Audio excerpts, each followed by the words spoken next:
పరిశుద్ధ గ్రంథమైన బైబిల్ తెరచి లూకా సువార్త 1వ అధ్యాయం అందరూ మీరు గమనించండి. లూకా సువార్త 1వ అధ్యాయం 37వ వచన భాగం.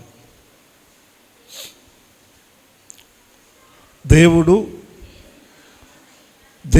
చెప్పిన ఏ మాట అయినను నిరర్ధకము కానేరదని ఆమెతో చెప్పాను. చాలు, ఈ మాట నాతో కలిసి మీరందరూ కూడా మరొకసారి చెప్పండి. దేవుడు చెప్పిన ఏ మాట అయినను నిరర్ధకము కానేరదని ఆమెతో చెప్పాను.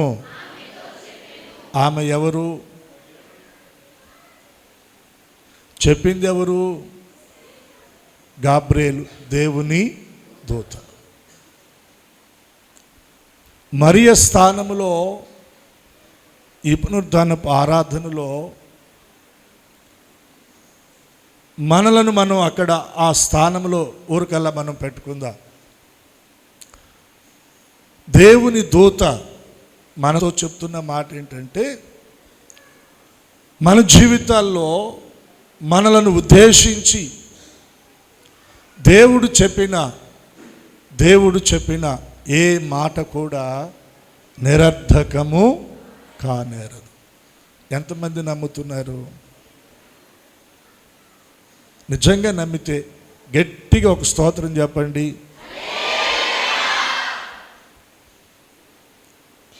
మనలను, మన కుటుంబాలను, మన పిల్లలను ఉద్దేశించి దేవుడు మనకు చెప్పిన మాట ఏదైతే ఉందో అది నిరర్థకము కాదు, అది నెరవేర్చబడుతుంది. నేను ఈ వచన భాగాన్ని 37వ వచన భాగాన్ని 38వ వచన భాగాన్ని గత ఆదివారం కూడా నేను మీకు చదివించాను. 38వ వచన భాగంలో, అందుకు మరియా, ఇదిగో ప్రభు దాసురాలను, నీ మాట చొప్పున నాకు జరుగునుగాక అని తన ఒప్పుకోలును, దేవుని చిత్తానికి తను ఒప్పుకోలును, తన అంగీకారాన్ని అక్కడ తెలియచేసి దేవునికి తన జీవితాన్ని అప్పగించుకుంది. 38వ వచనంలో ఉన్నటువంటి ఆ మాటలను ఆధారం చేసుకొని గడిచిన ఆదివారం మనం కొంతమేర దేవుని వాక్యాన్ని ధ్యానం చేయడానికి ప్రభు మనకి కృప చూపారు. ఈ రోజున 37వ వచన భాగంలో ఉన్నటువంటి మాట, దేవుడు చెప్పిన ఏ మాట అయినను నిరర్ధకము కానేరదు. మరియమ్మ గారి జీవితంలోనైనా, దేవుని సేవకులుగా ఉన్న వారి జీవితంలోనైనా, దేవుని పిల్లలుగా విశ్వాసులుగా ఉన్న ప్రతి ఒక్కరి జీవితంలోనైనా, మీరు ఏ స్థితిలో, ఏ స్థాయిలో, ఏ స్థానంలో ఉన్నప్పటికీ కూడా దేవుడు మిమ్మల్ని గూర్చి పలికిన మాట ఏదైతే ఉందో అది ఖచ్చితంగా మీ జీవితాల్లో దేవుడు దాన్ని నెరవేరుస్తాడు. ఎందుకంటే ఆయన మాట ఇచ్చి తప్పే దేవుడు కాదు. మాట ఇచ్చి నెరవేర్చకుండా ఉండడానికి ఆయన మనిషి కాదు. ఒకవేళ మనిషి మాట ఇస్తే తప్పవచ్చు, మనిషి మాట ఇస్తే దాన్ని నెరవేర్చలేకపోవచ్చు, ఒకవేళ మనిషి మాట ఇస్తే దాన్ని వెనక్కి తీసుకోవచ్చు. కానీ దేవుడు మాట ఇస్తే అది ఆయన వెనక్కి తీసుకోడు. మాట ఇచ్చి దాన్ని నెరవేర్చుటకు ఆయన శక్తి కలిగిన దేవుడు. మాట ఇచ్చి దాన్ని నెరవేర్చుటకు ఆయన సమర్థుడైన దేవుడు.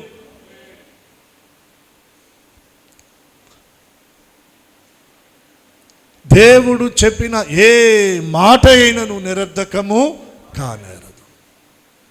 దేవుడు మనతో మాట్లాడతాడు. ఒక్కోసారి వాక్య ప్రకటన, వాక్య ప్రత్యక్షత ద్వారా దేవుని సేవకులు దేవుని వాక్యాన్ని ప్రకటిస్తుండగా ప్రకటించబడుతున్న దేవుని వాక్యముల నుండి కొన్ని మాటలను ప్రత్యేకించి దేవుడు మన హృదయంలోనికి సంధింపచేసి వాగ్దానాలుగా వాటిని మన హృదయంలో దేవుడు అలా ముద్రిస్తాడు.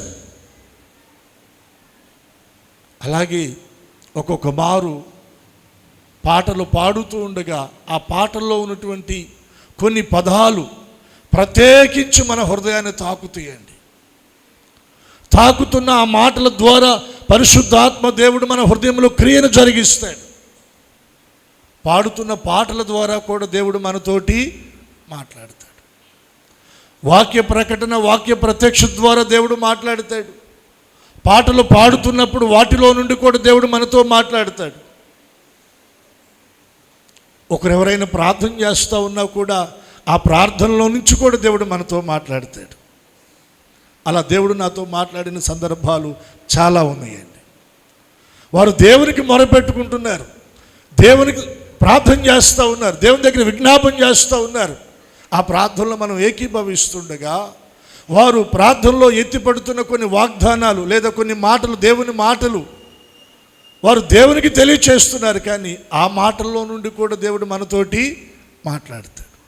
ప్రవచనాల ద్వారా, కళల ద్వారా, దర్శనాల ద్వారా దేవుడు ఇలా అనేక రీతులుగా ఆయన మనతో మాట్లాడతాడు. ఆయన మాట్లాడే దేవుడు. మాట్లాడకుండానట్లు నోరుండి మాట్లాడని దేవుడు కాదు ఆయన. దేవునికి ఒకసారి సంతోషంగా చేతులెత్తి స్తోత్రం చెల్లిద్దాం. చాలా దినాల క్రిందట ఒక పాట ఉండేదండి. మాట్లాడే దేవుడవు నీవు, మాట్లాడని చెట్టువు, రాయివి, చెట్టువి, పుట్టవి కాదు. యేసయ్య మాట్లాడే దేవుడు. ఆయన మనతో మాట్లాడిన ప్రతి మాట మన జీవితంలో నెరవేర్చే దేవుడు. అయితే ఆయన మాట్లాడుతున్నప్పుడు ఆ మాటలను మనం చాలా జాగ్రత్తగా ఏం చేయాలి? వాటిని మన హృదయంలో భద్రపరుచుకోవాలి. హృదయంలో భద్రపరుచుకొని, ప్రభువా నాకు నువ్వు ఈ మాట ఇచ్చావు, నాకు నువ్వు ఈ మాట ఇచ్చావు అని మరలా ఆ వాగ్దానం దేవుని దగ్గర ఎత్తిపట్టి మనం ప్రార్థన చేయాలి.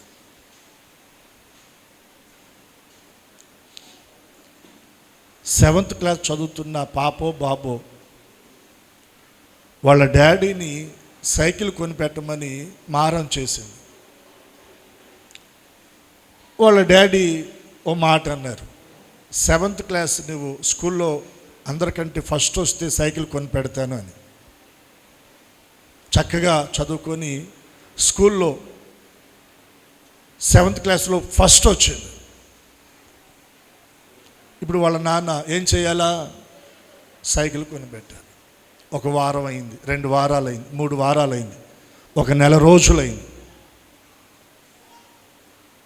కొంచెం తండ్రి కొనిపెట్ల ఆలస్యం చేస్తూ ఉన్నాడు. ఇప్పుడు ఆ పిల్లోడు కానీ లేదా ఆ పాప కానీ తండ్రి దగ్గరికి వెళ్ళి అడిగేటప్పుడు ఏమని అడుగుతారు? నువ్వు నాకు మాట ఇచ్చావు కాబట్టి ఖచ్చితంగా నువ్వు నాకు సైకిలు కొనిపెట్టు. నువ్వు నాకు మాట ఇచ్చావుగా, కొనిపెడతానని చెప్పావుగా, ఖచ్చితంగా నువ్వు నాకు కొనిపెట్టాల్సిందే అని కొంచెం గట్టిగా మారం చేయడానికి రైట్స్ ఉంటాయి. ఎందుకంటే ఆయన చెప్పాడు కదా. అలాగే దేవుడు మనతో మాట్లాడిన ఆ మాట వాగ్దానం ఏదైతే ఉందో దానిని మళ్ళీ దేవుని దగ్గర ఎత్తిపట్టి మనం ప్రార్థన చేసి అధికారపూర్వకంగా దేవుని దగ్గర అడగడానికి కూడా మనకి రైట్స్ ఉన్నాయండి. అప్పుడు వెంటనే ఆయన స్పందిస్తాడు. ఎస్, నేను మాట ఇచ్చాను కాబట్టి ఖచ్చితంగా నేను దాన్ని చేయాలి. ఆదికాండం 21వ అధ్యాయం మీరు గమనించండి. 1వ వచనం, యెహోవా తాను చెప్పిన ప్రకారము శారాను దర్శించెను. యెహోవా తనిచ్చిన మాట చొప్పున శారాను గూర్చి, చూడండి అందరూ ఆ వచనాన్ని నాతో కలిసి మీరు కూడా చెప్పాలి. యెహోవా తాను చెప్పిన ప్రకారము శారాను గూర్చి, శారాను దర్శించెను. యెహోవా తానిచ్చిన మాట చొప్పున శారాను గూర్చి చేసెను. అంటే శారమ్మ జీవితంలో దేవుడు అద్భుతం చేయడానికి దాని వెనుక ఉన్న మర్మం ఏంటి? ఆమెను గురించి దేవుడు ఒక మాట చెప్పాడు. దేవుడు ఏదైతే శారమ్మను గురించి దేవుడు చెప్పాడో దానిని చేయడానికి శారాను దేవుడు ఏం చేశాడంట? దర్శించాడంట. ఆ ప్రకారంగా శారమ్మ జీవితంలో దేవుడు తన కార్యాన్ని జరిగించాడంట. ఈ సంవత్సరం ప్రారంభ దినాలలో దేవుడు మనకు ఒక వాగ్దానం చేశారు. ఎంతమందికి గుర్తుంది? యేసు రక్తమే చేయం ఆ రోజు వెళ్ళిపోయిందంటారా? సంఘమునకు దేవుడు ఒక వాగ్దానం చేశాడు. వ్యక్తిగతంగా దేవుని దగ్గర ప్రార్థన చేసుకున్న ప్రతి ఒక్కరికి దేవుడు కొన్ని వాగ్దానాలు చేశాడు. మాట ఇచ్చి దేవుడు తప్పేవాడు కాదు. ఇక్కడ మనం చూస్తూ ఉన్నాం. యెహోవా తాను చెప్పిన ప్రకారము శారాను దర్శించెను. యెహోవా తాను ఇచ్చిన మాట చొప్పున శారాను గూర్చి చేసెను. దేవుడు మన సంఘమునికి ఇచ్చిన వాగ్దానం, విచారమును కొట్టివేసి ఏం కలగజేస్తానన్నాడు? ఆనందాన్ని నేను వారికి కలగజేస్తాను. ఎన్నో రకాల విచారాలు, ఆర్థికపరమైన అభివృద్ధి లేదని, రుణ సమస్యల్లో కూరుకుపోతున్నానని, ఆరోగ్యము కుదుట పడటం లేదని, కుటుంబంలో పిల్లలను గూర్చి, వారి భవిష్యత్తును గూర్చి, వారి చేతి పని, వ్యాపార, ఉద్యోగం, వారు చేస్తున్న వ్యవసాయ రంగంలో వారు చేస్తున్న ప్రయత్నాలు ఫలించడం లేదని, రకరకాల సమస్యలను బట్టి విచారపడుతూ కన్నీరు విడుస్తూ నిట్టూర్పుల మధ్యన దినాలు గడుపుతున్నటువంటి వారిని ఉద్దేశించి ఈ సంవత్సర ప్రారంభంలో దేవుడు చెప్పిన మాట ఏంటంటే, నేను మీ విచారాలను కొట్టివేస్తాను. కొట్టివేసి దేవుడు ఏమిస్తానన్నాడంటే ఆనందాన్ని కలగచేస్తాడు. నిజంగా గడిచిన ఈ 12 సంవత్సరాల్లో ఎన్నో విచారాలు, వాటన్నిటిని దేవుడు దాటించాడు.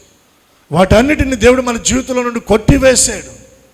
ఈ సంవత్సరపు చివరి దినాలలో దేవుడు మనకు సంతోషాన్ని, ఆనందాన్ని దేవుడు కలగచేశాడు.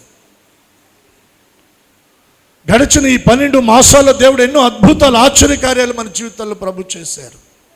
వాటన్నిటిని మనం తలంచుకుంటా, వాటిని మనం జ్ఞాపకం చేసుకుంటా ఉంటుంటే నిజంగా మన హృదయం ఎంత సంతోషిస్తుంది. దేవుడు మాట ఇచ్చి దానిని మన జీవితంలో ఆయన నెరవేరుస్తూ వచ్చాడు. దేవునికి ఒకసారి 2 చేతులెత్తి బిగ్గరగా దేవునికి స్తోత్రం చెల్లిద్దాం. ఇక్కడ కూడా మనం చూస్తున్నాం, శారమ్మకు దేవుడు ఒక మాట ఇచ్చాడంట. చూడండి మీరు ఆ మాటని 18వ అధ్యాయము 9వ వచన భాగాన్ని మీరు గమనిస్తే దేవుడు అబ్రహామును అడుగుతా ఉన్నాడు, నీ భార్య అయిన శారా ఎక్కడనున్నదని అడుగగా అతడు, ఇదిగో గుడారములోనున్నదని చెప్పాను. అందుకాయన, మీదటికి కాలమున నీ వద్దకు నిశ్చయముగా మరలా వస్తాను, అప్పుడు నీ భార్య అయిన శారాకు ఒక కుమారుడు, నీ భార్య అయిన శారాకు ఒక కుమారుడు కలుగునని. అప్పుడు శారమ్మ వయసు ఎంత? దగ్గర 90 సంవత్సరాలండి. అప్పుడు ఆమె గర్భం ధరించి కుమారుని కనడమా, ఆమె ఒడిలో కుమారుడు ఉండటమా, ఇది సాధ్యపడే విషయమేనా? కానీ మాటిచ్చింది ఎవరు? శారమ్మ నవ్వింది. దేవుడు అన్నాడు, శారా నీవు నవనేలా. దేవుడు అంటున్న మాట, యెహోవానైనా నాకు అసాధ్యమైనది ఏదైనా కలదా? దేవునికి అసాధ్యమైనది ఏది కూడా లేదండి. దేవునికి అసాధ్యమైనది ఏదీ లేదు. దేవుడు చెప్పినట్లుగా మీదటికి కాలమున నేను మరలా మిమ్మలను దర్శిస్తాను. నీ భార్య అయిన శారా కౌగిట కుమారుడు ఉంటాడు. ఆమె గర్భం ధరిస్తుంది, కుమారునికి జన్మనిస్తుంది. ఇవన్నీ జరిగే కాదు అన్నట్టుగా అక్కడ పరిస్థితులు కనబడతా ఉన్నాయి. కానీ ఆదికాండం 21వ అధ్యాయం 1వ వచనం దగ్గరకు వచ్చేటప్పటికి నేను అనుకుంటున్నాను, శారమ్మ ఒకవేళ మర్చిపోయిందేమో, లేదా ఆ మాట కొంచెం లైట్గా తీసుకుందేమో, అబ్రహాం ఒకవేళ లైట్గా తీసుకున్నాడేమో, కానీ మాట ఇచ్చిన దేవుడు మాత్రం మర్చిపోలా. చప్పట్లు కొట్టి దేవుని నామాన్ని కనపరుద్దాం. తాను ఏదైతే చెప్పాడో ఆ ప్రకారంగానే శారాను దర్శించాడు. ఈ సంవత్సరపు చివరి దినాలలో దేవుడు నీకు ఏదైతే వాగ్దానము చేశాడో ఆ వాగ్దానం నీవు ఒకవేళ మర్చిపోయి ఉండొచ్చేమో, కానీ ఆ వాగ్దానము నీ జీవితంలో, నీ కుటుంబంలో నీ పక్షంగా దాన్ని నెరవేర్చడానికి దేవుడు నిన్ను దర్శిస్తున్న ఆదివారం ఈ ఆదివారం. దేవుడు నిన్ను దర్శిస్తున్న పునరుత్థానపు దినం ఈ దినం. యెహోవా తానిచ్చిన మాట చొప్పున శారాను దర్శించినట్లుగా ఈ సంవత్సరం దేవుడు నీ జీవితంలో చేసిన వాగ్దానం ఏదైతే ఉందో దానిని నిశ్చయముగా ఆయన నీ పక్షంగా నెరవేర్చబోతా ఉన్నాడు. నీ గుండెల్లో ఉన్న వేదనతో కూడిన విచారము, నీ కనులో ఒకవేళ కన్నీరు విడుస్తూ, నిట్టూర్పు విడుస్తూ, నిద్రలేని రాత్రుల మధ్యన ఒకవేళ నువ్వు ఉన్నావేమో, దేవుడు ఆ విచారాన్ని కొట్టివేసి నీకు ఆయన ఆనందాన్ని కలగచేయబోతున్నాడు.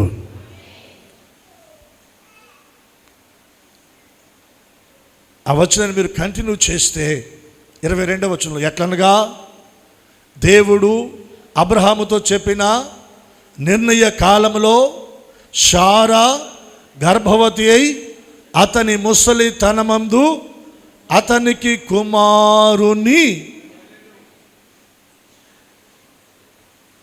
ఎవరిని కనింది అంట? దేవుడు చెప్పిన మాట ఏంటి? మరలా దర్శిస్తాను, శారా కుమారుని కంటు. ఇక్కడ ఎవరిని కనింది?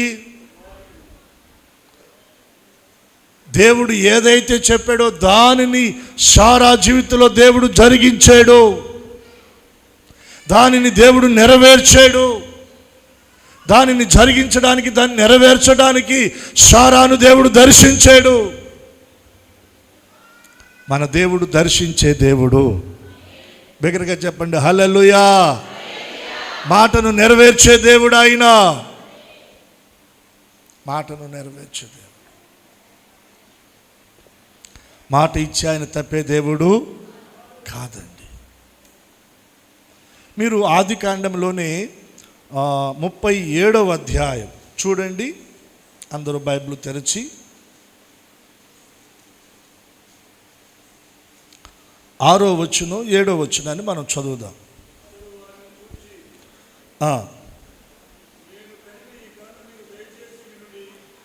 యోసేపు మాట్లాడుతూ ఉన్నాడు తన సహోదరులతోటి. ఏమని? దయచేసి నేను కనినటువంటి ఈ కలను మీరు వినండి. అదేమనగా, మనము చేనులో పనలు కట్టుచుంటిమి, నా పన లేచి నిలుచుండగా మీ పనులు నా పనను చుట్టుకొని నా పనకు సాష్టాంగపడెను. యోసేపు ఒక రోజున తన అన్నలకు చెప్తా ఉన్నాడు, రాత్రి నేను ప్రార్థన చేసుకున్నాను, ప్రార్థన చేసుకొని దేవుని దగ్గర ప్రార్థన చేసుకొని అలాగా పడుకున్నాను. పడుకుంటే ఓ చక్కటి కళ, చాలా స్పష్టంగా ఓ కళ కన్నాను. ఏంటి ఆ కళ అంటే, మనం అందరం కలిసి ఒక పొలంలో పనిచేస్తూ ఉన్నాం, పనులు కడుతూ ఉన్నాం. అలా మనం కడుతున్న పనులు కడుతూ ఉండగా నేను ఒక పనును కట్టి అక్కడ పెట్టాను. నేను స్పష్టంగా చూశాను కలలో, దేవుడు నాకు స్పష్టంగా చూపెట్టాడు. నేను కట్టిన పన లేచి నిలబడింది.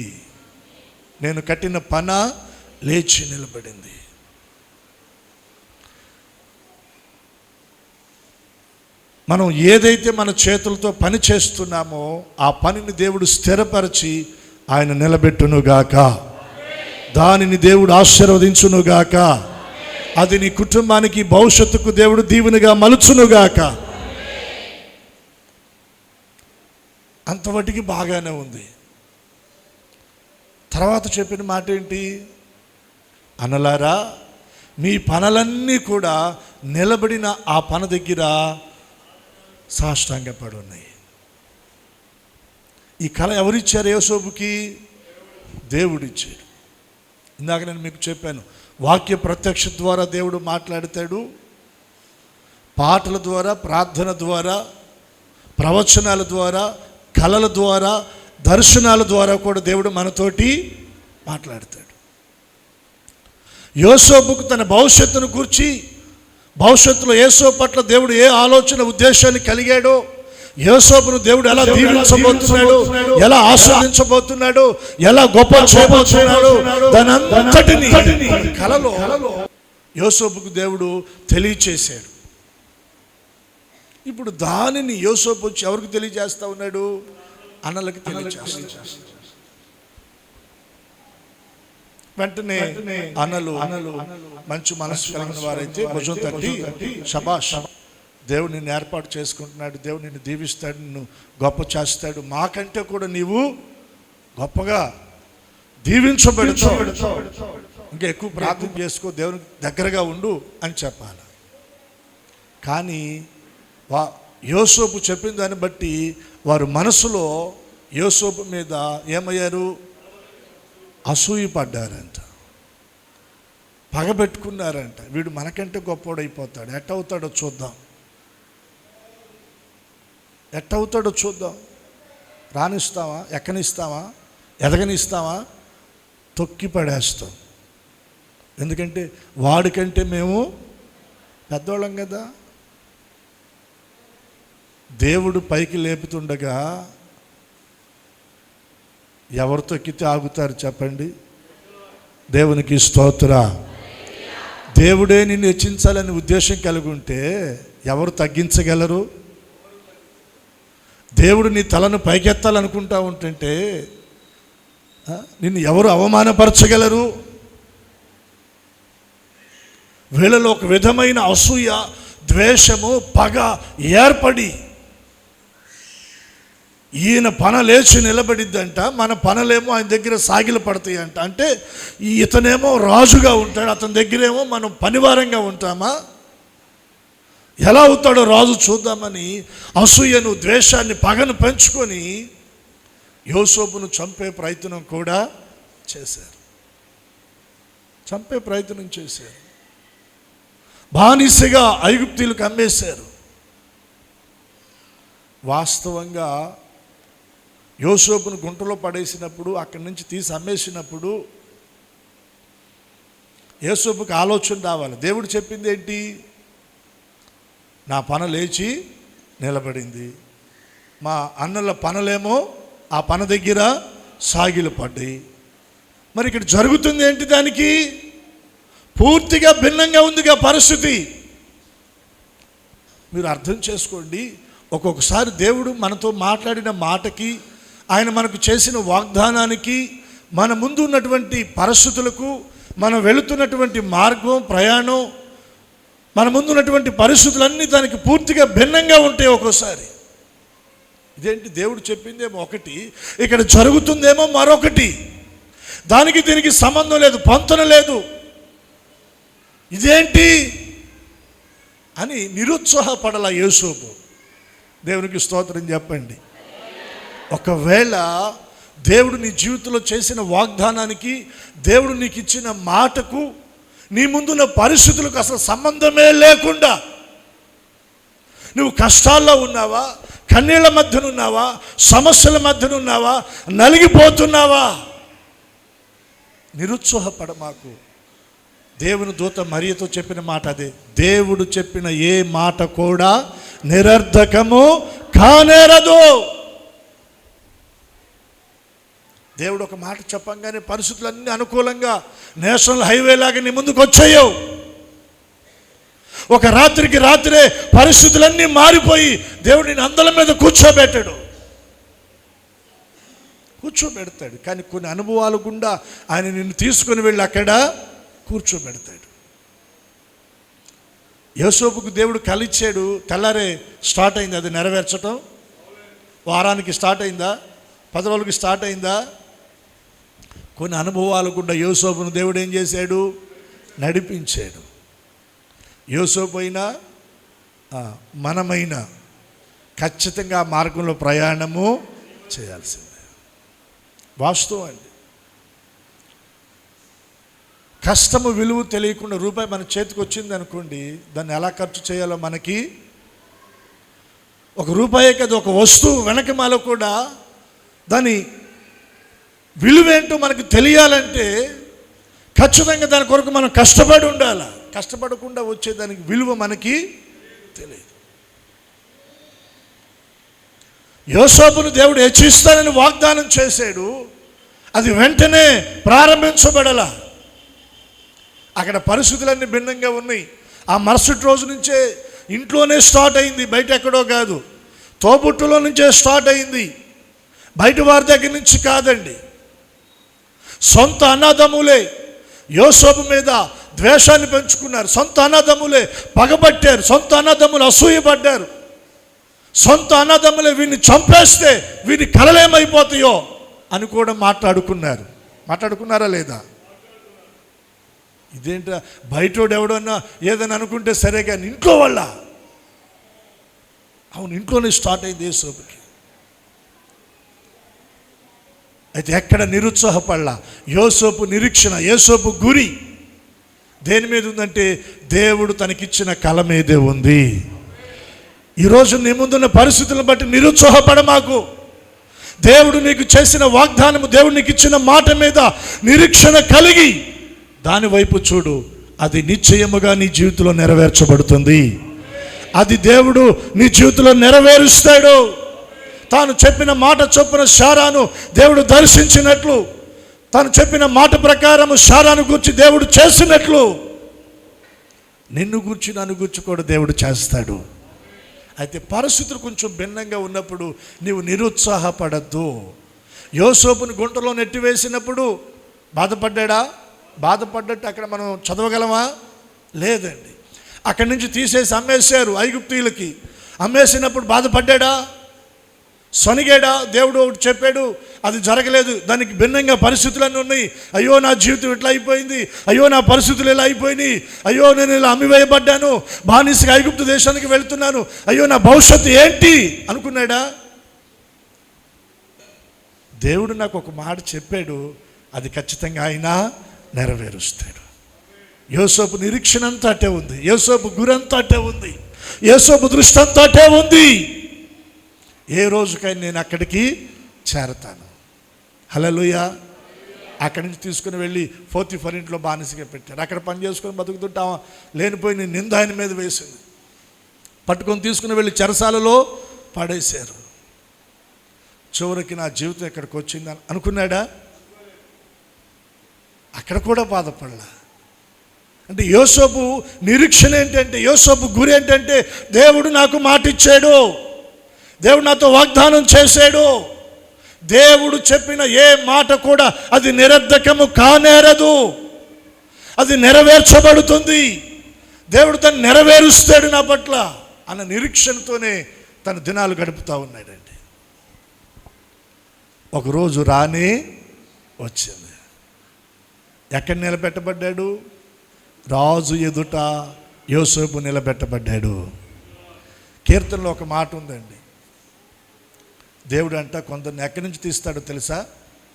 నేల నుండి దరిద్రులను, పెంట కుప్పల మీద నుండి పేదలను పైకెత్తి ఎక్కడ కూర్చోబెడతాడు?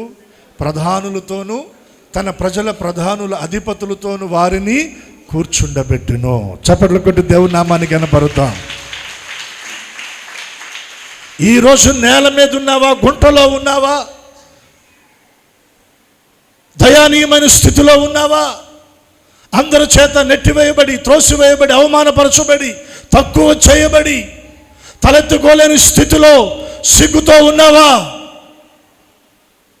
నిరీక్షణ కోల్పో. మాకు దేవుడు నిన్ను గుర్తు చెప్పిన ఏ మాట కూడా నిరర్థకము కాదు. నేల నుండి ఆయన నిన్ను పైకి తీస్తాడు. పెంట కుప్పల మీద నుండి ఆయన నిన్ను పైకి తీస్తాడు. పడిపోయిన గుంటలో నుండి ఆయన నిన్ను పైకి తీస్తాడు. పైకి తీసిన దేవుడు నిన్ను ఎక్కడ కూర్చోబెడతాడో తెలుసా? ప్రధానులతో కూర్చోబెడతాడు. ప్రజల ప్రధానులు, అధిపతులతో కూర్చుండబెడతాడు. సింహాసనం మీద కూర్చుండబెడతాడు ఆయన. రాజుల సరసన కూర్చోబెడతాడు ఆయన. దేవుడు చెప్పిన ఏ మాట కూడా నిరర్ధకము కాదండి. ఫరో ఎదుట, ఐగుప్తు దేశాన్ని పరిపాలిస్తున్న రాజు ఎదుట యోసేపు నిలబెట్టబడ్డాడు. యోసేపును గురించి రాజు స్టేట్మెంట్ ఇస్తున్నాడు. ఏమని? నిజంగా నువ్వు దేవుని ఆత్మ కలిగినటువంటి వాడవు. నీ వంటి వాడు ఐగుప్తు దేశమంతటా కూడా నేను సర్వే చేసిన ఒక్కరు కనబడలేదయ్యా అని యోసేపును గురించి అతడు పలికిన మాటలు మనం చూద్దామా?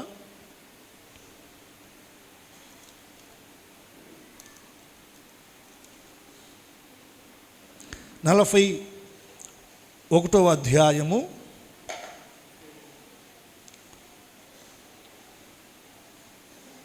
38వ వచనం నుండి చదవండి. అతడు తన సేవకులను చూచి ఇతని వలె, చదవండి అందరూ తీసారా ఆ మాట? 41వ అధ్యాయము ఆదికాండము 38వ వచనం. ఇతని వలె దేవుని ఆత్మగల మనుషుని, అందరూ ఒకసారి చప్పట్లు కొట్టండి. ఏం కలిగిన వాడు యోసేపు? ఏం కలిగిన వాడు? యోసేపు దేవుని ఆత్మను కలిగిన వాడు. దేవుని ఆత్మ చేత నడిపించబడుతున్నవాడు. దేవుని ఆత్మ చేత నింపబడినవాడు. దేవుని ఆత్మ కలిగిన వాడు. ఇది ఎవరు గుర్తించారు? ఫరో, అన్యుడు, దేవుని ఎరగనివాడు. యోసేపును చూడగా అతనిలో ఫరో ఎవరిని చూస్తున్నాడంటే దేవుని ఆత్మను చూస్తూ ఉన్నాడు. మనలో సమాజం ఎవరిని చూడాలి? దేవుని ఆత్మను చూడాలి. దేవుని ఆత్మ నడిపింపును చూడాలి. ఆ అభిషేకాన్ని చూడాలి. అందుకని పౌలు అన్నారు, నేను క్రీస్తుని పోలి నడుచుకొనుచున్నాను, మీరు కూడా. మనలో ఎవరు కనబడాలంటే క్రీస్తు కనబడాలి. హల్లెలూయా చెప్దామా? హల్లెలూయా. దేవుని ఆత్మగల మనుషుని కనుగొనగలమా అని అనెను. మరియు ఫరో, దేవుడిదంతయు నీకు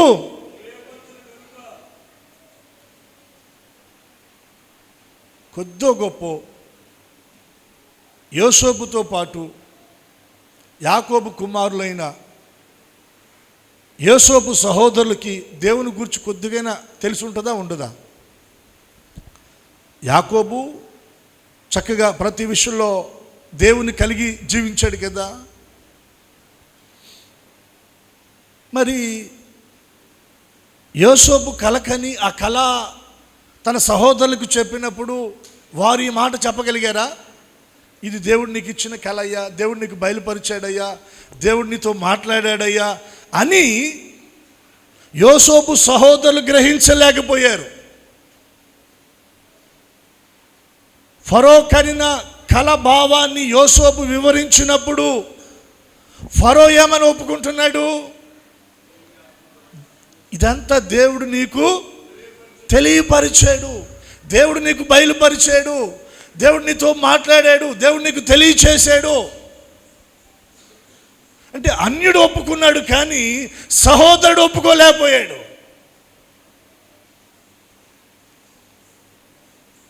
యోసేపు సహోదరులు యాక్సెప్ట్ చేయలేకపోయారు యోసేపుని.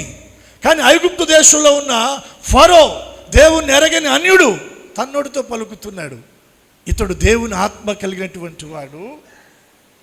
ఏమంటున్నాడు అక్కడ 39వ వచనంలో? ఫరో, దేవుడిదంతయు నీకు బయలుపరచెను గనుక. దేవుడు బయలుపరిచాడు నీకు. నిజంగా ఈ మాట యోసేపు సహోదరులు అంటే ఎంత బాగుండు. నీకు వచ్చిన కళ అది మామూలు కళ కాదు, దేవుడిచ్చిన కళ, దేవుడు బయలుపరిచిన ఆ విషయం అది. ప్రార్థన చేద్దాం, దేవుని దగ్గర కనిపెడదాం, ఇంకా ఎక్కువగా దేవుని స్తుతిద్దాం. దేవుడు నీ పట్ల ఉన్నతమైన ఉద్దేశాన్ని కలిగి ఉన్నాడు. దేవుడు నిన్ను దీవిస్తాడు, గొప్ప చేస్తాడు, దేవుడు నిన్ను వాడుకుంటాడని సహోదరులు అనలేకపోయారు. కానీ ఎవరంటున్నారు అంటే, ఇక్కడ నేను మీకేం చెప్తున్నానంటే, దేవుడు నీ ఎడల కలిగి ఉన్న ఒక ఉన్నతమైన ఉద్దేశం ఏదైతే ఉందో దానిని ఒకవేళ నీ తోటివారు, నీ రక్త సంబంధికులు, నీ బంధువులు, నీ తోబుట్టులు దాన్ని ఒకవేళ జీర్ణించుకోలేక వాళ్ళు యాక్సెప్ట్ చేయలేకపోయినా దేవుడు అన్యుల ద్వారా దాన్ని అంగీకరించేటట్లు దేవుడు చేస్తాడు. వారి నోట దేవుడు పలికిస్తాడు. నువ్వు దేవుని ఏర్పాటులో ఉన్నావు, దేవుని చిత్తంలో నీవు ఉన్నావు, దేవుడు నిన్ను ఏర్పాటు చేసుకున్నాడు, దేవుడు నిన్ను వాడుకుంటాడని అన్యుల ద్వారా దేవుడు చెప్పిస్తాడు. అప్పుడు ఎవరు సిగ్గుపడాలండి? వాస్తవంగా ఇప్పుడు యేసోపు సహోదరులు ఉంటే అక్కడ వారు సిగ్గుపడాలి. మనం చెప్పలేకపోయామే ఆ మాట, మనం ఒప్పుకోలేకపోయామే ఆ మాట అని. అంతే కదా. ఫరో అంటున్నాడు యేసోపును గూర్చి, దేవుడిదంతయు నీకు బయలుపరచును కనుక నీవలే వివేక జ్ఞానములు గలవారెవ్వరును నీవు నా ఇంటికి అధికారివై ఉండుము. చప్పట్లు కొట్టి దేవుని నామాన్ని కనపరుదా. అనల చేత అసూయ, ద్వేషం, పగతో గుంటలోనికి నెట్టి వేయబడినటువంటి యోసేపు, అక్కడ నుండి తీయబడిన యోసేపు ఇప్పుడు ఎక్కడికి వచ్చాడో తెలుసా? ఐగుప్తు దేశాన్ని పరిపాలిస్తున్న రాజుగా ఉన్న ఫరో ఇంటికి యోసేపు ఏమయ్యాడంట? అధికారి అయ్యాడు. చప్పట్లు కొట్టి దేవుని నామాన్ని కనపరుద్దాం. ఎక్కడి నుండి దేవుడు తీసాడు, ఎక్కడ నిలబెట్టాడండి? ఒక రాజు ఇంటికి అధిపతిగా యోసేపును దేవుడు పైకెత్తాడు. యోసేపు పన నిలబడింది. ఐగుప్తు దేశాన్ని పరిపాలిస్తున్న రాజు ఇంటిలో కుమారులు కానీ, తోబుట్టువులు కానీ, ఆ ఇంటిలో ఉన్నటువంటి కుటుంబ సభ్యులు ఎవరు ఏం కావాలన్నా ఇప్పుడు ఎక్కడికి రావాలి? యోసేపు దగ్గరకు వచ్చి నిలబడాలి. తన సహోదరులు పనుల దగ్గరే కాదండి, ఐగుప్తు దేశ ప్రజల ఎదుట యోసేపు తలను దేవుడు పైకెత్తాడు. అది ఎవరు ఒప్పుకుంటున్నారు? ఫరో ఒప్పుకుంటున్నారు. నా ఇంటికి నీవు అధిపతిగా ఉండయ్యా. ఇంకా ఏమంటున్నాడు చూడండి అక్కడ, నా ప్రజలందరూ నీకు విధేయులయ్యుందురు, సింహాసన విషయంలో మాత్రమే నేను నీకంటే పైవాడనయ్యుందునని యోసేపుతో చెప్పెను. మరియు ఫరో అంటున్నాడు, చూడము, ఐగుప్తు దేశమంతటి మీద నిన్ను నియమించి ఉన్నాను. ఎక్కడ నియమించాడంట? ఒకటి ఫరో ఇంటికి అధికారి, రెండవది ఐగుప్తు దేశమంతటి మీద నియమించాడంట. ఫరో ఇంటి మీద అధికారి యోసేపే, ఐగుప్తు దేశం అంతటి మీద కూడా యోసేపే నియమించబడ్డాడు. ఒక దేశం మీద నియమించబడ్డటువంటి మామూలు విషయమా చెప్పండి? యోసేపు సహోదరులు గుంటలో నెట్టేశారు, కానీ దేవుడు అక్కడ నుండి తీసి ఎక్కడ పెట్టాడు? నేను అంటున్నాను, వాళ్ళు నెట్టేశారండి, గుంటలోకి నెట్టేశారండి, వాళ్ళు తొక్కేశారండి, రాని లేదండి, ఇవన్నీ పక్కన పెట్టు. దేవుడు ఈరోజు చెప్తున్న మాట ఏంటంటే, నీ విషయమై దేవుడు చెప్పిన ఏ మాట కూడా నిరర్ధకము కాదు. నిన్ను ఉద్దేశించిన ఉద్దేశము, దేవుని ఉద్దేశం ఏదైతే ఉందో అది నిష్ఫలము కాదు. ఎవరు ఎంత అగాధానికి, పాతాళానికి, గుంటలోనికి వాళ్ళు నిన్ను ఒకవేళ త్రోసివేయాలని త్రోసివేసిన, అగాధపు ఆ జలములలో నుండి, అగాధపు లోయల్లో నుండి, ఆ గోతులో నుండి దేవుడు నిన్ను తీస్తాడు. దేశం యొక్క ఉన్నత స్థలాల్లో నీ పాదాలు ఆయన నిలబెడతాడు. రాజుల ఎదుట ఆయన నిలబెడతాడు. దేవుడు చెప్పిన ఏ మాట కూడా నిరర్ధకము కాదు, కాదు, కాదు, కాదండి, కాదు. దేవుని దూత చెప్తా ఉంది, దేవుడు చెప్పిన మాట ఏది కూడా నిరర్ధకము కాదు. ఫరో అంటున్నాడు, ఐగుప్తు దేశం అంతటి మీద నేను నిన్ను నియమిస్తున్నాను. ఏమన్నాడు తెలుసా? యోసేపుతో చెప్పెను, మరియు ఫరో తన చేతినున్న తన ఉంగరము తీసి యోసేపు చేతికి పెట్టెను. యోసేపు పోతీఫర్ ఇంట్లో అంత నమ్మకంగా పనిచేశాడండి. చేశాడా లేదా? అంత నమ్మకంగా ఉంటే అక్కడ వాస్తవానికి ఏం రావాలి? నమ్మకమైన వానికి దీవెనలు. కానీ యోసేపు చేతికి ఏమొచ్చిందో తెలుసు? అక్కడ సంఖ్యలు వచ్చింది. ఇనుము అతని చేతులను బాధించేనని కీర్తనలో రాయబడింది. ఒక్కోసారి మనం నమ్మకంగా ఉంటాం, కానీ దానికి ప్రతిఫలంగా ఒక్కోసారి దీవెన కనబడదు. కొన్ని ఇబ్బందులు, ఇరుకులు, కష్టాలు, కన్నీళ్ళు, బాధలు కనబడతాయి. ఇదేంటో నేను ఇంత నమ్మకంగా ఉంటే నేను ఇబ్బందుల్లోనికి, కష్టాల్లోనికి నెట్టివేయబడ్డాను.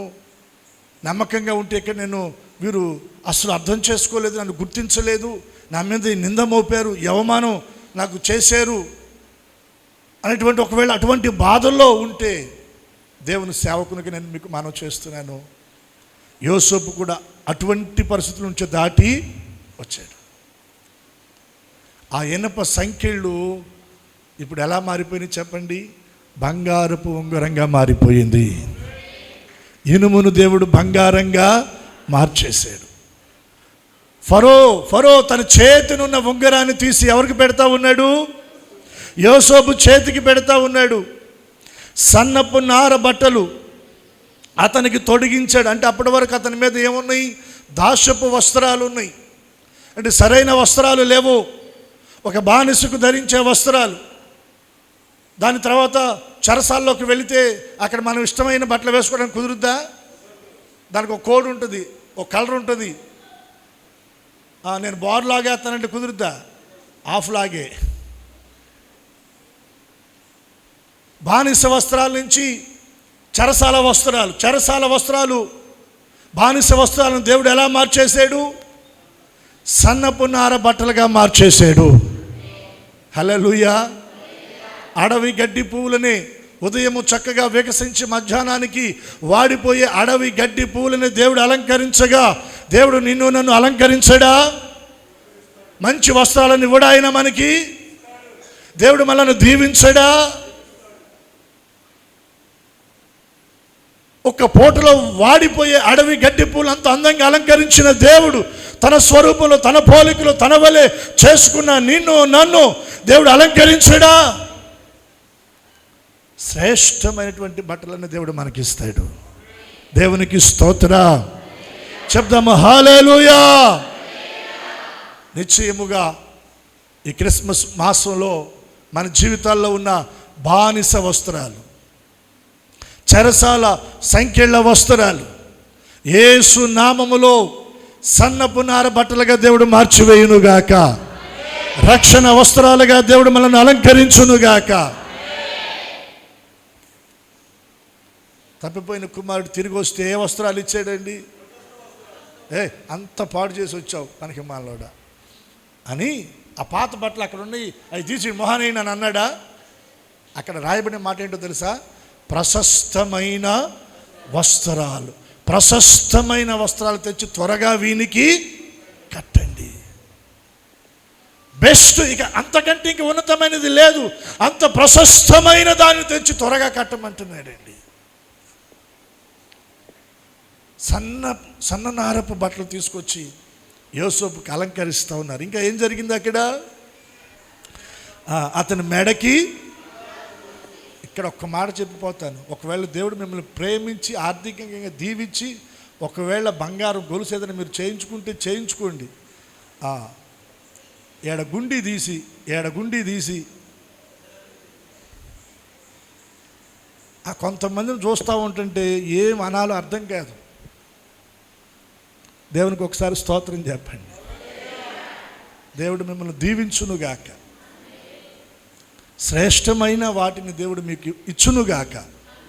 అయితే వాటిని బట్టి మనం అతిశయించకూడదు. అవి మన ఒంటి మీద 10 మంది కనబడాలని మనం ఈ గుండీలు తీయాల్సిన అవసరం. మన ఒంటి మీద ఉన్న బంగారం కాదు సమాజానికి కనబడాల్సింది. మనలో ఉన్న క్రీస్తు సమాజానికి కనబడాలి. మనలో ఉన్న క్రీస్తు ప్రేమ సమాజం చూడాలి. క్రీస్తు గుణగణాలను మనం వ్యక్తపరచాలి. ఇహమందు ధనవంతులైనటువంటి వారు తాము కలిగి ఉన్న వాటిని బట్టి గర్వించక, దేవుడు మీరు నెమ్మదిగా సుఖంగా బ్రతుకు నిమిత్తం వాటిని దేవుడు మీకు ఇచ్చాడు, వాటిని బట్టి మీరు దేవుని స్తుతించాలి. కానీ వాటిని బట్టి మీరు గర్వించకూడదు. వాటిని బట్టి మీరు గర్వించకూడదు. హల్లెలూయా. యోసేపు మెడలోనికి ఏమొచ్చింది చెప్పాలి? ఏమొచ్చింది? బంగారం వచ్చేసింది. ఒక గౌరవం, ఘనత యోసేపుకు దేవుడు ఇచ్చేశాడు. బంగారపు గొలుసు మెడలో వేయబడింది. చూడండి అద్భుతమైన మాట, 43వ వచనం. తన రెండవ రథం మీద అతన్ని ఎక్కించెను. అన్నలైతే గుంటలోకి నెట్టేశారు. దేవుడైతే ఐగుప్తు దేశం ఫరో రాజు యొక్క రథము, రెండవ రథం మీదకి యోసేపును దేవుడు ఎక్కించాడు. దేవునికి స్తోత్రం. హల్లెలూయా. మనుషులు నిన్ను పడద్రోయొచ్చు. ఒకవేళ మనుషులు పడద్రోసిన దేవుడు నిన్ను లేవనెత్తి ఆయన నిన్ను దీవించి రథం మీద కూర్చోబెడతాడు. ఎవరి రథం అది?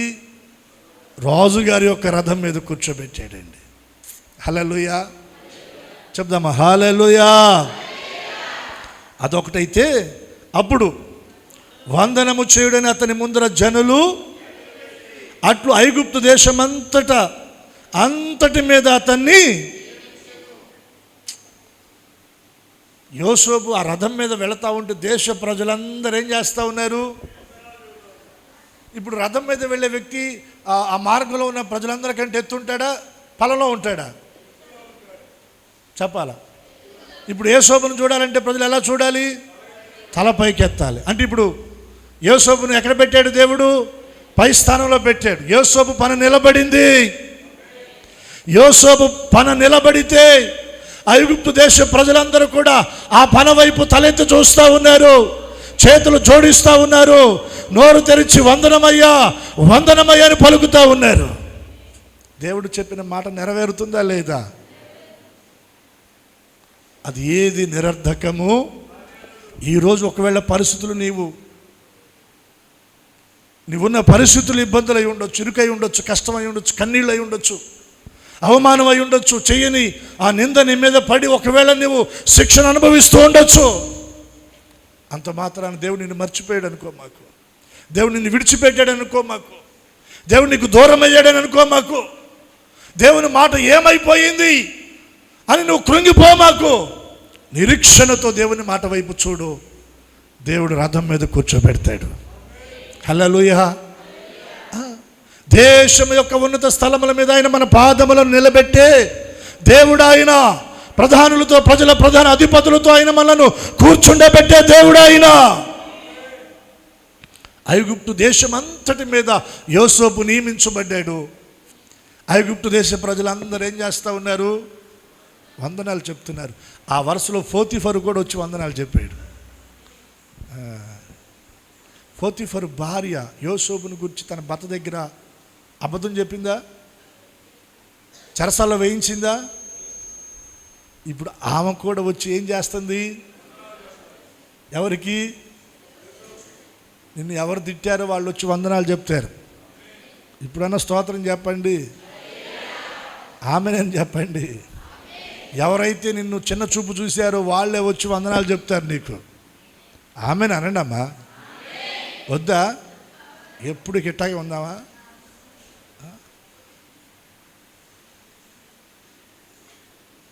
చెరసాల్లో ఉన్నవాళ్ళు, యేసోపుతో అక్కడ కొంతమంది స్నేహితులు అయ్యారు కదా, వాళ్ళు కూడా ఇప్పుడు యేసోపుకి ఏం చెప్తున్నారు? అసలు ప్రతి ఒక్కరండి ఐగుప్తు దేశంలో ఉన్న ధనవంతులు, అధిపతులు, అధికారులు, ఆసాములు, భూస్వాములు, ఈ జ్యోతిష్కులు, మాంత్రికులు అందరూ వచ్చి యేసోపుకి ఏం చెప్తా ఉన్నారు? బా, అసలు ఒకసారి ఊహించుకోండి ఆ కిక్ ఎలా ఉంటుందో. మామూలు విషయమా? ఒక బానిసగా అమ్మి వేయబడినటువంటి ఒక బానిసగా ఐగుప్తు దేశానికి వెళ్ళిన యేసోపు దేవుడు ఎక్కడ కూర్చోబెట్టాడు? రాజుగారి రెండవ రథం మీద కూర్చోబెట్టాడు. దేవునికి గట్టిగా స్తోత్రం చెబుదాం. హల్లెలూయా. చూడండి ఇంకా ఏమంటున్నాడు అక్కడ. మరియు 44 వచనం, ఫరో యోసేపుతో, ఫరోను నేనే, అయినను నీ సెలవు లేక ఐగుప్తు దేశమంతటను ఏ మనుషుడు తన చేతినైనను కాలినైనను ఎత్తకూడదని చెప్పెను. అయ్యా, ఫరోను నేనే, రాజును నేనే, అయినప్పటికీ కూడా ఐగుప్తు దేశం అంతటి మీద నేను నియమిస్తున్నా. నీ సెలవు లేకుండా నా దేశంలో, నా రాజ్యంలో, నా సంస్థానాలన్నిటిలో, నా ప్రజల్లో ఎవరైనా చెయ్యి ఎత్తడానికి లేదు, కాలు ఒక అడుగు ముందుకు వేయడానికి. అంటే పర్మిషన్ ఏ పని చేయాలన్నా ఎవరి దగ్గర నుంచి రావాలి? అంటే ఏదైనా ఒకటి పని వాళ్ళు ప్రారంభించాలంటే అర్జీ ఎక్కడ పెట్టుకోవాలి? అబ్బా అబ్బా అబ్బా, అసలు మామూలు విషయమా? మైండ్ పోవటంలా. ఐగుప్తు దేశం, ఆ రాజ్యం అంతట్లో ఉన్న ప్రతి ఒక్కరూ, సార్ ఇల్లు కట్టుకోవాలండి, సార్ పర్మిషన్ ఎవరి దగ్గరికి రావాలా? సార్ ఒక ప్రాజెక్ట్ స్టార్ట్ చేసుకోవాలి, ఒక ఇండస్ట్రీ స్టార్ట్ చేసుకోవాలి, సార్ పొలాలకు వ్యవసాయానికి రుణాలు కావాలి, ఎక్కడికి రావాలి? మరి అంతే కదా ఆ మాటలో ఉన్న భావం. నీ సెలవు లేకుండా ఎవరు ఏది చేయడానికి, ఎన్ని చేతులు మారినా, ఎందరు వ్యక్తులను దాటినా చివరిగా పర్మిషన్ ఇవ్వాల్సింది ఎవరు? యోసేపే. నేను రాజునే కానీ నీ సెలవు లేకుండా ఎవరు ఏది చేయడానికి వీల్లేదయ్యా. అంతటి స్థానంలో దేవుడు యోసేపు తలను పైకెత్తాడు. యోసేపు పన లేచి నిలబడింది. యోసేపు పనను దేవుడు నిలబెట్టాడు. నిన్ను కూడా దేవుడు లేవనెత్తుతాడు. నీ తలను కూడా ఆయన పైకి ఎత్తుతాడు. నీ పన నిలబెట్టబడుతూ ఉంది. దేవుడు చెప్పిన ఏ మాట కూడా నిరర్థకము కాదండి. అవలేదు. ఇప్పుడు ఆ వరుసలో అసలు ఎవరెవరు వస్తున్నారో వాళ్ళందరూ వచ్చి యోసేపు దగ్గర దండం పెట్టాయా, సార్. రోజులు గడుస్తూ ఉన్నాయి. ఫరోకు దేవుడిచ్చిన కళ 7 సంవత్సరాలు సమృద్ధిగా పంటలు పండినాయి. ఆ ధాన్యమంతా స్టోర్ చేశాడు ఎవరు? యోసేపు. చాలా కొత్త కొట్లు కట్టించాడు, పెద్ద కొట్లు కట్టించాడు. ఆ 7 సంవత్సరాలు పండిన సమృద్ధి ధాన్యమంతా స్టోర్ చేసేసాడండి. చేసేసి నిలవ చేసేసి వాటన్నిటిని జార్ చేశాడు. 7 సంవత్సరాలు అయిపోయిన తర్వాత 7 సంవత్సరాలు కరువు స్టార్ట్ అయింది. పంట పొలాలు లేవు, తెగుళ్ళు వచ్చి పొలాలన్నీ పాడైపోయినాయి, పంట లేదు. ఈ 7 సంవత్సరాల్లో దాచిపెట్టుకున్న వాళ్ళు 1 సంవత్సరం, అర సంవత్సరం అలా తిన్నారు. మరుసటి సంవత్సరానికి వాళ్ళ దగ్గర ధాన్యం అయిపోయింది. రాజుగారి దగ్గరికి వస్తే రాజు ఒకటే మాట అంటే, నాకే సంబంధం. అందరు ఎక్కడికి వెళ్ళాలా? ఈ కరువు ఐగుప్తు దేశంతో పాటు ఆ పరిసర ప్రాంత చుట్టుపక్కల రాజ్యాల్లో కూడా వ్యాపించింది. ఆ క్రమంలోనే కానానులో ఉన్న యాకోబు కుమారుల దగ్గర కూడా కరువు వచ్చేసింది. కరువులో చావలేక యాకోబు తన పిల్లల్ని పిలిచి కొంత ధనాన్ని తీసుకొని, ఐగుప్తు దేశంలో ధాన్యం ఉంది, ఈ సమాచారం అందరూ తెలుసుకొని అక్కడికి వెళ్ళి ధాన్యం కొనుక్కొచ్చుకొని బ్రతుకుతున్నారు, మీరు కూడా మన కుటుంబాలు, మన పిల్లలు చావక బ్రతుకున్నట్లుగా ఐగుప్తు దేశానికి వెళ్ళి మీరు ధాన్యాన్ని కొనుక్కొని రండి అని డబ్బులు ఇచ్చి పంపించారు. ఇప్పుడు వీళ్ళందరూ ఎక్కడికి వచ్చారు? ఐగుప్తు దేశానికి వచ్చారు. రాజుగారి దగ్గరికి వెళ్తే నాకే సంబంధం లేదయ్యా, ఎక్కడికి పోండి. ఇప్పుడు వీళ్ళందరూ ఎక్కడికి వచ్చారు? చూడండి 42వ అధ్యాయము 6వ వచనాన్ని మనం చూద్దాం. 5 నుండి, కరువు కానాను దేశంలో ఉండెను గనుక ధాన్యము కొనవచ్చిన వారితో కూడా ఇశ్రాయేలు కుమారులను వచ్చారు. అప్పుడు యోసేపు ఆ దేశం అంతటి మీద అధికారి ఉండెను. అతడే ఆ దేశ ప్రజలందరికీ ధాన్యం అమ్మకము చేయువాడు గనుక యోసేపు సహోదరులు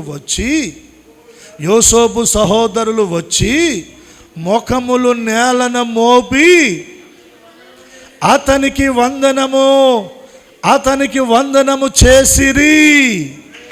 మొఖాలు ఎక్కడ మోపారు? గట్టిగా చప్పట్లు కొడదాం. నేలను మోపారంట, నేలను మోపారు, వందనాన్ని చేస్తూ ఉన్నారు. తన సహోదరులు ఎదుట యోసేపును దేవుడు తన పనును నిలబెట్టాడు. దేవుడు చెప్పిన మాట తప్పిపోయిందా? ఆకాశము గతించవచ్చు, భూమి గతించవచ్చు. ఆకాశము గతించిన, భూమి గతించిన, దేవుడు నీ విషయంలో పలికిన ఏ మాట నిరర్ధకము కాదు. ఆ మాటలో ఒక అక్షరం, అక్షరములో పొల్లు కూడా తప్పిపోదండి. దేవుడు నెరవేరుస్తాడు. ఒక్క మాట జ్ఞాపకం చేస్తున్నాను. ఇందాక మనం ఆదికాండం 21లో చదివాం అబ్రహాముని గురించి. దేవుడు చెప్పిన నిర్ణయ కాలము. దేవుడు నిన్ను ఉద్దేశించి ఒక మాట చెప్పాడు, దాన్ని నెరవేర్చడానికి కూడా దేవుని నిర్ణయ కాలం ఒకటి ఉంది. ఆ నిర్ణయ కాలం వరకు నువ్వేమవ్వాలి? ఓపిక పట్టాలి. ఏమవ్వాలి? మన వల్ల కాంది ఏంటంటే అదే. అవసరమైతే 2000 పడేస్తామండి, అంతేగాని కారు కట్టుకుని వెళ్ళిపోతాం.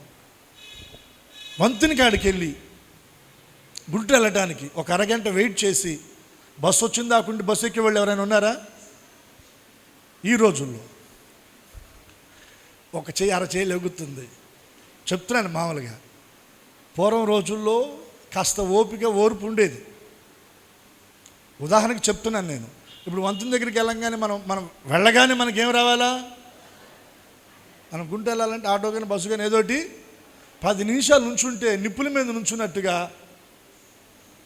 ఎలా ఉంటుంది మన ఫీలు? అబ్బా కరాలేదండి బస్సు, అబ్బా ఆటో కూడా ఫుల్ అవ్వలేదండి, ఎప్పుడు కదులుతూ ఏందో చిరాకు పడుతుంటాం. దేవుని వాక్యం అంటూ ఉంది, ప్రతిదానికి ఒక సమయము కలదు. దేవుడు నీ పనిని నిలబెట్టడానికి కూడా దేవుడు ఒక సమయాన్ని దేవుడు పెట్టాడు. ఆ సమయం వరకు యోసేపు నిరీక్షణతో దేవునిలో ఉన్నాడు. దేవుని వైపు చూస్తున్నాడు. విశ్వాసాన్ని కోల్పోలేదు, ప్రార్థనా జీవితాన్ని కోల్పోలేదు, భక్తిని కోల్పోలేదు, పరిశుద్ధతను కోల్పోలేదు, యథార్థతను కోల్పోలేదు, దేవునికి దూరము కాలేదు, సొనగలేదు. దేవుడు నీకు చెప్పిన మాట నెరవేర్చడానికి దేవుని నిర్ణయ కాలంలో అది జరిగే వరకు నువ్వేమవ్వాలి? కాస్త ఓపిక పట్టి ఉండాలి. ఆ ఓపిక నీ దగ్గర ఉండగలిగితే దేవుడు చెప్పిన మాట ఏది నిరర్థకము కాదు. చాలామంది ఆ ఓపిక, ఓర్పు లేక సహనాన్ని కోల్పోయి దేవుడు వారి కొరకై దాచిన, సిద్ధపరిచిన ఉన్నతమైన దేవుని ఆశీర్వాదాలు అనుభవించలేకపోతున్నారండి. ఇది వాస్తవం. ఓపిక పట్టగలిగితే, ఓర్చుకోగలిగితే ఉన్నతమైన కార్యాలు దేవుడు నీ జీవితంలో చేస్తాడు. ఈ రోజుల్లో మన జీవితంలో అతి కష్టమైంది ఏంటంటే అదే. ఉండలేకపోతున్నాం, వెయిట్ చేయలేకపోతున్నాం, కనిపెట్టలేకపోతున్నాం, దేవుని కొరకు ఎదురు చూడలేకపోతున్నామండి. ఎదురు చూడలేకపోతున్నాం. యోసేపు కొన్ని సంవత్సరాలు ఎదురు చూశాడు దేవుని మాట తన జీవితంలో నెరవేర్చబడటానికి. తప్పిపోలా. తన సహోదరులు వచ్చి నేల మీద మొఖాలను మోపి ఏం చేస్తూ ఉన్నారు? వందనాలు చేస్తూ ఉన్నారు. అయ్యా మాకు ధాన్యము కావాలి. యోసేపును వారు గుర్తుపట్ల, కానీ యోసేపు వారిని గుర్తుపెట్టాడు. హల్లెలూయా. నిజంగా అద్భుతం అండి. వారు మర్చిపోయారు, కానీ యోసేపు మాత్రం మర్చిపోలే. చూడండి అక్కడ ఏమని వ్రాయబడింది, మీరు చదివితే, యోసేపు తన సహోదరులను చూచి వారిని గుర్తుపట్టెను. చాలు. ఏం చేశాడంట? గుర్తుపట్టాడంటే అండి, గుర్తుపట్టాడు. 8వ వచనం, యోసేపు తన సహోదరులను గుర్తుపట్టెను కానీ వారు అతన్ని గుర్తుపట్టలేదు. 9వ వచనాన్ని చదవండి ఇప్పుడు. యోసేపు వారిని గూర్చి, ఇది యోసేపు చదవండి, వారిని గూర్చి తాను కనిన కలను జ్ఞాపకము చేసుకొని, చప్పట్లు కొట్టి దేవుని నామాన్ని కనపరుద్దాం. యోసేపు ఏ కళ అయితే దేవుని దగ్గర కన్నాడో ఆ కళ యోసేపు జీవితంలో నెరవేర్చబడింది. నేను చెప్పదలిచిన మాట ఏంటంటే, దేవుడు నీకు ఇచ్చిన కళ ఏది వృధాగా పోదండి. దేవుడు నీకు ఇచ్చిన దర్శనం ఏది వృధాగా పోదు. దేవునితో మాట్లాడిన మాట ఏది వృధాగా కొట్టివేయబడదు. అది నెరవేర్చబడుతుంది, అది నెరవేర్చబడుతుంది. దాని కొరకై మనం నిరీక్షణతో, ఓపికతో దేవుని కొరకు కనిపెట్టుకొని మనం ముందుకు అడుగులు వేయాలి. దేవుడు నీతో మాట్లాడిన తర్వాత పరిస్థితులు భిన్నంగా ఉండొచ్చు. కష్టాలు, సమస్యలు, ఇబ్బందులు, ఇరుకులు, అవమానాలు, నిందలు చేయని కూడా నీ మీద వచ్చి పడచ్చు. తాళజాలేని శ్రమల్లో నువ్వు పుటమ వేయబడచ్చు. వాటి మధ్యన విశ్వాసాన్ని కోల్పోకుండా, నిరీక్షణను కోల్పోకుండా కాస్త ఓపిక చేసుకొని దేవుని కొరకు నిలబడు. మంచి రోజులు దేవుడిని కొరకు సిద్ధపరిచాడు. మంచి సమాధానకరమైనటువంటి దినాలను దేవుడు నీ ముందు ఉంచాడు. మేలును మన కనులతో చూడబోతున్నాం. మేలును మన జీవితంలో అనుభవించబోతున్నాం. మేలుతో మన హృదయాలు తృప్తిపరచబడబోతా ఉన్నాయి. దేవుడే కరుణా కటాక్షాలను ఆయన మనకు కిరీటంగా ధరింపచేయబోతా ఉన్నాడు. పక్షి రాజు యవనము వలె మన యవనము కొత్తదగు చూడినట్లుగా మేలుతో ఆయన మనలను తృప్తిపరచబోతా ఉన్నాడు.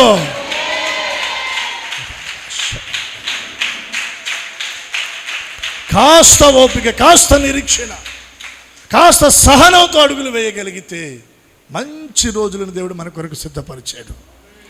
ధైర్యంగా చెప్పగలిగిన మాట, ఈరోజు నీ జీవితంలో ఉన్న కష్టం ముందు ఉండదు. ఈరోజు ఉన్న కన్నీళ్ళు ఇక ముందు ఉండవు. ఈరోజు ఉన్న వేదనకరమైన పరిస్థితులు ఇక ముందు ఉండవు. ఎందుకంటే దేవుడు చెప్పిన మాట ఏది కూడా నిరర్ధకము కాదు. దేవుడు నిన్ను దీవిస్తానన్నాడు, దీవిస్తాడు. దేవుడు నీ కుటుంబాన్ని కడతానన్నాడు, కడతాడు. దేవుడు నీకు స్వస్థత ఇస్తానన్నాడు, ఖచ్చితంగా ఆయన స్వస్థత ఇస్తాడు. నిన్ను తలగా చేస్తానన్నాడు, దేవుడు తలగా చేస్తాడు. నమ్ముదాం. క్రిస్మస్ అంటేనే ఏంటంటే దేవుడు తను చెప్పిన మాట మన జీవితంలో నెరవేర్చబడ్డప్పుడు కలిగే సంతోషమే, ఆ సంతోషమే వేరు.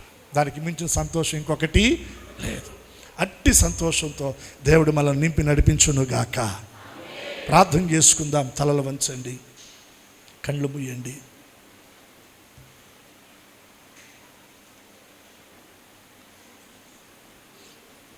ప్రార్థన చేసుకుందాం. కొద్ది సమయం ప్రార్థన చేసుకుందాం ప్లీజ్. కళ్ళు మూయండి. తలలు పైకెత్తండి. కింద వైపు చూడమాకండి, తలలు పైకెత్తండి. చేతులు ఆకాశము తట్టు ఎత్తగలిగితే ఎత్తండి. ఈ రోజున దేవుడు చెప్పిన ఏ మాట నిరర్ధకము కాదు. అయితే పరిస్థితులు దానికి భిన్నంగా, ప్రతికూలంగా ఉన్నాయా? ఇబ్బందుల మధ్యన, ఇరుకుల మధ్యన, కష్టాల మధ్యన, శ్రమల మధ్యన నువ్వు నలకు కొట్టబడుతున్నావా? కన్నీళ్ళే నీకు అన్నపానాలుగా మారినయ్యా? అవమానాలు, నిందలు దినదినము నిన్ను కృంగదీస్తా ఉన్నాయా? నేను ఏ తప్పు చేశానని ఈ నింద నా మీదకి వచ్చింది, ఈ అవమానం నేను పడాలి? నేను నమ్మకంగానే ఉన్నానుగా, భక్తిలోనే ఉన్నానుగా, ప్రతిరోజు ప్రార్థన చేసుకుంటూనే ఉన్నాను కదా, అయినా నా జీవితంలో ఎందుకు ఈ శ్రమలు, అయినా నా జీవితంలో ఎందుకు ఈ కష్టాలు, ఈ సమస్యలు అని కన్నీరు విడుస్తున్నావు? కాస్త ఓపిక పట్టు. దేవుని నిర్ణయ కాలం ఉంది. దేవుడు నిన్ను విడిచిపెట్టలేదు. దేవుడు నిన్ను ఎడబాయలేదు. నిర్ణయ కాలం కొరకు దేవుడు చూస్తున్నాడు. దేవుడు ఏదైతే నీ విషయమై చెప్పాడో అది నెరవేర్చబడుతుంది. తాను శారాను గుర్తు చెప్పినట్లుగా శారాను దేవుడు దర్శించాడు. తల్లి, దేవుడు నిన్ను దర్శిస్తాడయ్యా. దేవుడు నిన్ను దర్శిస్తాడు. నిన్ను వదిలిపెట్టాడు ఆయన. కష్టాల్లో, కన్నీళ్ళల్లో, బాధల్లో, సమస్యల్లో, నిందల్లో, అవమానాల్లో నిన్ను విడిచిపెట్టాడు ఆయన. ఆయన నిన్ను దర్శించే దేవుడు. ఆయన నిన్ను దర్శించి ధైర్యపరిచే దేవుడు. ఆయన నిన్ను దర్శించి బలపరిచే దేవుడు. ఆయన నిన్ను దర్శించి చేయి పట్టి నడిపించేవాడు ఆయన. వెన్నుతట్టి ధైర్యం చెప్పేవాడు నీకు ఆయన. నీకు ఆలోచన చెప్పేవాడు ఆయన.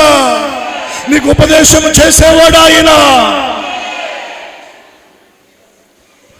ఆయన మాట ఇచ్చి తప్పేవాడు కాదు.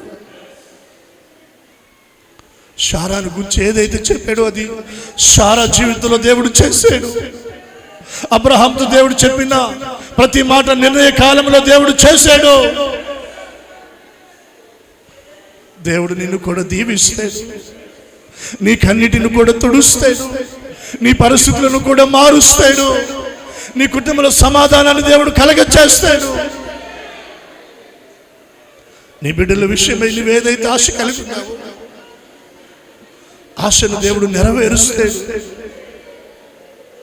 ప్రార్థన చేసుకో, ప్రభా నీ మాట నా జీవితంలో నెరవేర్చండి అయ్యా.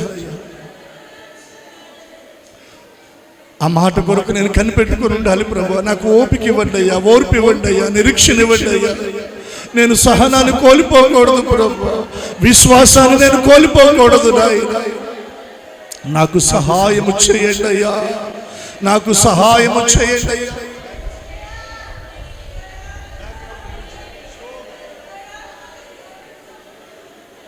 హల్లెలూయా, స్తోత్రం. దేవుని సన్నిధి మనలను ఆవరిస్తా, పరిశుద్ధ ఆత్మ దేవుని యొక్క ప్రసన్నత మనలను కమ్ముతా. ఎవరు మౌనంగా ఉండొద్దు, నోరు తెరిచి ప్రార్థన చేసుకోండి. ఈ సంవత్సరపు చివరి దినాలు, చివరి వారాల్లో మనం ఉన్నాం. దేవుడు చెప్పిన ఏ మాట కూడా నిరర్ధకము కాదు కాదు కాదు. నిర్ణయ కాలంలో దేవుడు నీ జీవితంలో దాన్ని జరిగిస్తాడు, దాన్ని నెరవేరుస్తాడు. నీ కన్నీరు తొడవబడుతుంది, నీ దుఃఖ దినాలు ముగించబడతాయి, నీ మీదున్న నింద తొలగించబడుతుంది, నీ మీదున్న అవమానము తొలగించబడుతుంది. దేవుడు నిన్ను పైకెత్తుతాడు, దేవుడు నిన్ను పైకెత్తుతాడు, దేవుడు నిన్ను పైకి లేవనెత్తుతాడు. దేశం యొక్క ఉన్నత స్థలాల మీద ఆయన నీ పాదాలు నిలుపుతాడు. హల్లెలూయా, హల్లెలూయా, స్తోత్రం. హల్లెలూయా, హల్లెలూయా.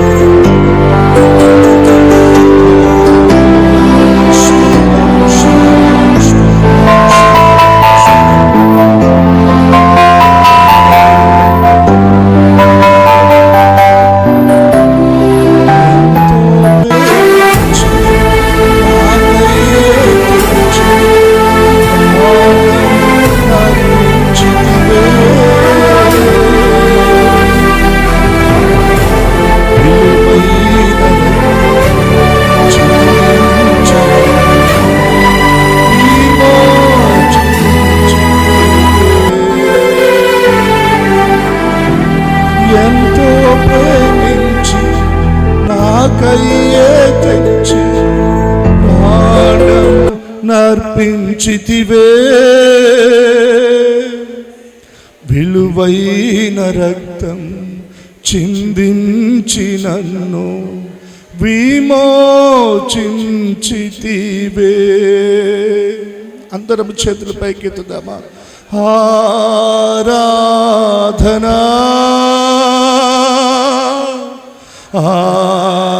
ఆరాధనా ఆరాధనా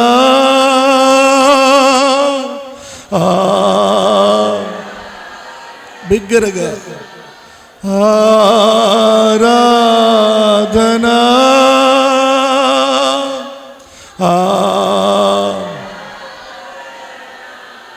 ప్రియ యేసు ప్రభు నాకే, నా యేసు చెప్దాం.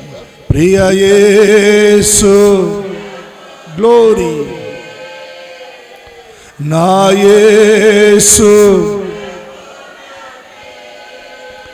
మహిమ నీకే ప్రభు, ఘనత గ్లోరీ మహిమ నీకే ప్రభు, ఘనత రాజులైన యాజక సమూహముగా ఏర్పరచబడిన వంశమై, పరిశుద్ధ జనమై నీ సొత్తైన ప్రజగా నన్ను చేసితివే. రాజులైన యాజక సమూహముగా ఏర్పరచబడిన వంశమై, పరిశుద్ధ జనమై నీ సొత్తైన ప్రజగా నన్ను చేసితివే. అందరము చేతులెత్తి ఆరాధనా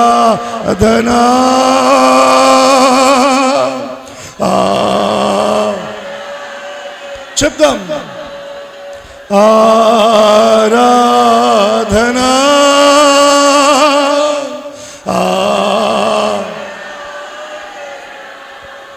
ప్రియ యేసు ప్రభు నాకే, నా యేసు ప్రియ యేసు ప్రభు నాకే, నా యేసు.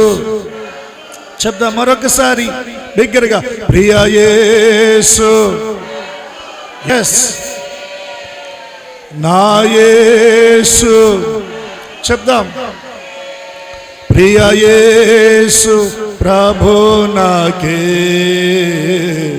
నా యేసు. మహిమ నీకే ప్రభు, ఘనత మహిమ నీకే ప్రభు, ఘనత. ఆయన మహింపరుస్తూ అందరం చప్పట్లు కొడుతూ మన బలమంతటితో ఆయన మన ఘనపరుద్దాం. Thank you Jesus, thank you master. ఓ రాబా షబాలా రాబా తురాబా రాబాలా రాబా రిమందా రాబా షబాలా రాబా తురాబా రిబాలా రాబా షబాలా రాబా. మహిమ మహిమ మహిమ, ఘనత ఘనత ఘనత మీకే నాయన. షబాలా రాబా రిబా షబాలా రాబా తురాబాలా రాబా.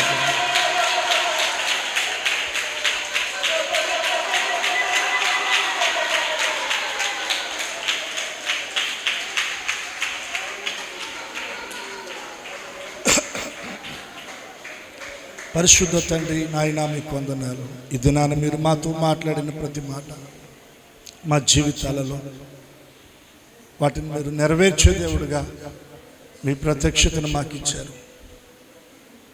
మీ బిడ్డలు ఎవరు ఏ విధమైన సమస్యతో, బాధతో, బలహీనత, కన్నీళ్ల మధ్యన ఉన్నారో తండ్రి, వారు కన్నీరు తొడవబడినట్లుగా వారి జీవితాల్లో మీరు అద్భుతం చేయండి. వారి దుఃఖము సంతోషం అవ్వాలి. వేదనకరమైన పరిస్థితులు, మిక్కుటమైన ఆయాసము యేసు నామములో నీ బిడ్డల జీవితంలో నెమ్మదిగా మారునుగాక. మీ సన్నిధిని నీ బిడ్డలు ఏ ఆలోచన, ఏ ఉద్దేశాలనైతే కలిగి ఉన్నారో వాటన్నిటిని మీరు సఫలపరచుదురుగాక. ఆత్మీయ స్థితిలో నీ బిడ్డల కోరికను మీరు సిద్ధింపచేయుదురుగాక. నీ బిడ్డల కుటుంబాలను బట్టి నాయన మీ నామము ఘనపరచబడాలి. వారి జీవితాల్లో క్రిస్మస్ సంతోష ఆనందాలతో నాయన ఉల్లసించున్నట్లుగా కుటుంబాలను మీరు దీవించండి, దీవించండి, దీవించండి. ఈ దిన మందిరంలో చేరిన ప్రతి ఒక్కరిని, లైవ్లో ఆరాధనలో ఏకీభవించిన ప్రతి ఒక్కరిని మీరు దీవించి మహిమ పొందమని యేసు నామమును ప్రార్థించి అడుగుచున్నాము తండ్రి. చెప్దాము ఆమేన్.